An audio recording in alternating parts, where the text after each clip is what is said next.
It happened in the most unexpected place, an elegant high-end restaurant where every detail, from the polished crystal glasses to the velvet-draped windows, screamed wealth and exclusivity.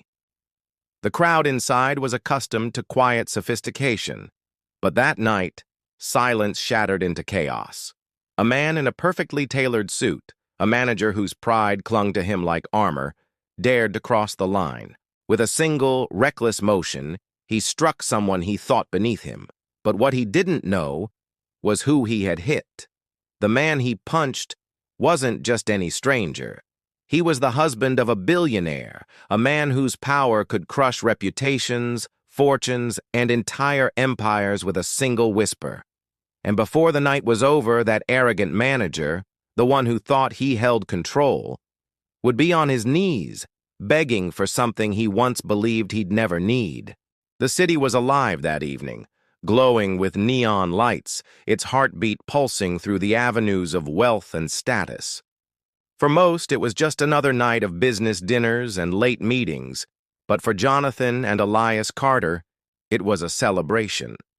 Jonathan, a man of quiet strength, carried himself with grace, his warm smile often disarming even the coldest stares. He was black, tall, and athletic, his confidence earned through years of resilience. His husband, Elias, was no ordinary man. Heir to an old fortune, now a self-made billionaire who expanded his family's empire into global ventures. Together, they were a pair that drew attention, not just for their love, but for the way they shattered stereotypes of wealth and race. The restaurant was their chosen spot, tucked in the heart of the city, where crystal chandeliers dripped elegance and the scent of truffle butter filled the air. They had come not only for dinner, but to celebrate Elias finalizing a billion-dollar merger, news that would ripple across financial circles. Yet, while Elias exuded ease, Jonathan noticed the subtle looks cast in their direction, the whispered comments, the glances that lingered too long. It wasn't unusual. Being a black man married to a billionaire often meant navigating unspoken judgments. Jonathan was used to it. He had faced worse. But what neither of them expected was how far someone in that very room would dare to go. At first, it was small, a manager hovering too closely, his voice dripping with false politeness when speaking to Elias, yet curt and dismissive when addressing Jonathan. His eyes betrayed his thoughts, disbelief that Jonathan could stand as an equal in such a world. Most nights, Jonathan would have brushed it aside. But tonight, fate had something else in store. The evening moved forward with the clinking of silverware and the hum of low conversations. Jonathan tried to shake off the manager's behavior, focusing instead on Elias's excited recount of the merger meeting. Yet, the tension only grew. Each time Jonathan requested something, a refill of water, a menu adjustment, the manager's responses sharpened. He spoke as though Jonathan were unworthy of his attention, his tone threaded with disdain. Guests at nearby tables began to notice, some shifting uncomfortably, others pretending not to. Jonathan, ever patient, ignored it. But Elias?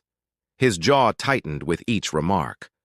Though Elias had learned to control boardrooms filled with sharks, there was something deeply personal about watching the man he loved be diminished in public. Then it happened. The moment burned itself into the memory of everyone present. Jonathan, rising politely from his seat to head toward the restroom, brushed past the manager. A muttered insult followed. Low, but not low enough. Jonathan froze, his eyes narrowing, though his voice remained steady when he asked the man to repeat himself. Instead, the manager smirked. His arrogance swelled, emboldened by the belief that power lay on his side, and before reason could stop him, his fist shot forward. The crack of the punch silenced the entire restaurant. Jonathan staggered back, shock flashing across his face. Elias leapt to his feet, fury tearing through his composed exterior. Gasps rippled across the room. For a split second, the manager seemed triumphant, his chest heaving as if he'd proven something. But almost immediately, Dread replaced his pride. Because Elias's name wasn't just powerful, it was untouchable.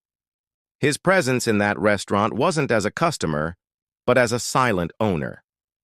Few knew it, but Elias had quietly bought controlling shares in the very chain, ensuring influence that stretched far beyond the menu. The manager had not struck just a man. He had assaulted the spouse of the man who could erase his career, his reputation, and his future with a single phone call. The whispers grew louder. Some recorded on their phones. Others simply stared, eyes wide with disbelief. Jonathan steadied himself, not retaliating, his dignity shining brighter than the chandelier above. Elias, however, took a slow step forward. His voice, calm yet razor-sharp, cut through the room. "You just made the worst mistake of your life." The manager's confidence crumbled instantly.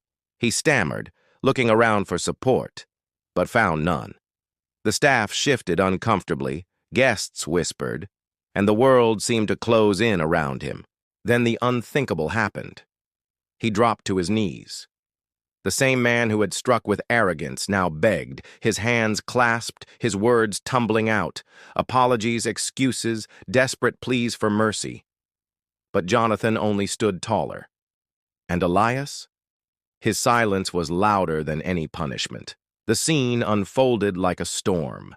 Cameras recorded, capturing the man's groveling pleas. For the first time in his life, the manager realized the fragility of the power he thought he owned. Elias leaned forward, his voice quiet yet echoing in the silence. "You hit him because you thought he didn't belong here. But he belongs here more than you ever will." Every word struck harder than any physical blow. The truth was revealed that night, not just about prejudice, but about the illusion of superiority that some men cling to. The room knew it, the cameras would show it, and the internet, once the videos leaked, would never let him forget it. The climax wasn't the punch. It was the moment the world saw arrogance brought to its knees and dignity standing tall.